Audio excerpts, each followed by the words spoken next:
গভীর ঘুমে থাকা লোকটা হঠাৎ এক অদ্ভুত খসখসে অনুভূতিতে ঘুম ভেঙে গেল। ভয়ে কাঁপতে কাঁপতে সে তাড়াহুড়ো করে হাতের ব্যান্ডেজ খুলে ফেললো। তারপরে অবাক হয়ে দেখলো আগে যেখানে আঘাত পেয়েছিল সেখানে এখন অসংখ্য সুর গুজেছে। বিষয়টা কি বুঝতে সে চিমটি হাতে নিয়ে ভেতর থেকে সুরগুলো টেনে বের করার চেষ্টা করলো, কিন্তু হঠাৎই ক্ষতের জায়গা ফুলে এক বিশাল ফোলা দানা বের হয়ে উঠলো। এবার লোকটা পুরোপুরি আতঙ্কিত হয়ে গেল। সে ছুরি তুলে নিয়ে সে ফোলা জায়গাটায় কেটে ফেললো। ভিতর থেকে বেরিয়ে এলো এক বিশাল বিষ। শরীর থেকেই এই জিনিসটা দ্রুত বের করতে সে পাগলের মতো শক্তি দিয়ে সেটাকে টেনে বের করলো। এমন ভৌতিক জিনিস দেখে সে দ্রুত একটা কাচের ঢাকনা দিয়ে বীজটাকে ঢেকে রাখলো। মনের দোটানা দূর করতে সে সঙ্গে সঙ্গে তার উদ্ভিদ বিজ্ঞানী বন্ধুর সঙ্গে যোগাযোগ করলো এবং পুরো ঘটনা বিস্তারিত বর্ণনা দিল। প্রথমে সে ভাবছিল এটা কোনো অজানা উদ্ভিদের বীজ, কিন্তু বন্ধুর কথায় সে পুরোপুরি হতবাক হয়ে গেল। আরো নিশ্চিত হতে সে একখানা সাদা ইঁদুর এনে পরীক্ষা চালাতে গেল, কিন্তু ইঁদুরটাকে বীজের উপরে রাখতেই সঙ্গে সঙ্গে অলৌকিক এক দৃশ্য ঘটলো। পরের মুহূর্তে অবিশ্বাস্য রকম আক্রমণক শক্তি প্রদর্শন করলো বীজটি। এতে চিয়াঙ্গো ভীষণভাবে আতঙ্কিত হয়ে পড়লো। সে তাড়াহুড়ো করে একটা হাড়ির ঢাকনা দিয়ে ঢাল বানালো, তারপর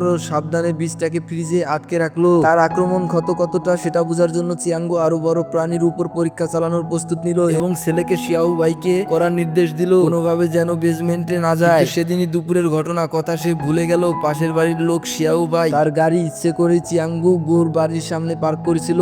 রাগে চিয়াঙ্গু গাড়ির কাজ ভেঙে দেয়। বুঝতে পারে যে চিয়াঙ্গু এইবার সত্যি সিরিয়াস। শিয়াও ভাই অনিচ্ছা সত্ত্বেও গাড়ি সরিয়ে নেয়, কিন্তু রাত নামতেই শিয়াও ভাই তার প্রেমিকা শিয়াও মেয়েকে নিয়ে চুপি চুপি চিয়াঙ্গুর বাড়িতে ঢুকে গেল। প্রতিশোধ নেওয়ার জন্য সে পা দিয়ে বেসমেন্টে কাজ ভেঙে ভিতরে ঢোকার চেষ্টা করলো। শিয়াও মেয়ে এই কাজের বিরোধিতা করে সেখানে থেকে চলে গেল, কিন্তু প্রতিশোধ নিতে বদ্ধপরিকর শিয়াও ভাই জানালা দিয়ে বেসমেন্টে ঢুকে পড়লো।